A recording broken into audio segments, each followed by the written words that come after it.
Hi అండి, ఎలా ఉన్నారు? అందరూ బాగున్నారా? నేను ఈరోజైతే మా అమ్మ వాళ్ళకు పసుపు వేయడానికైతే వచ్చానండి. మీకు ఈ పసుపు వేసే మిషన్ ఎలా ఉంటుందో అని చూపెట్టడానికైతే చూపెడుతున్నాను. చూడండి, ఈ పసుపు మిషన్ 2 సంవత్సరాల నుంచి అయితే వచ్చింది.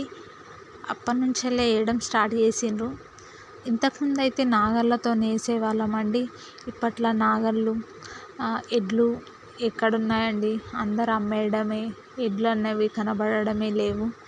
అందుకని ఇప్పుడు ఇవి మిషన్లే అయిపోయినాయి. ఇప్పుడు 2 years నుంచి అయితే మిషన్తోనే వేస్తున్నాము.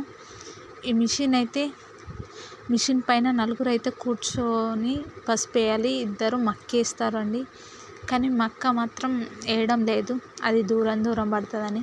పసుపు మాత్రం వేస్తూనే ఉండాలి, కొంచెం కూడా ఆపకూడదు, వేస్తూనే ఉండాలి.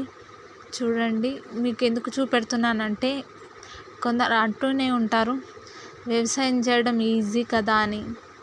కానీ ఎంత కష్టమో చేసే వాళ్ళకే తెలుస్తుంది కదండి. అందుకే చూపెడుతున్నాను.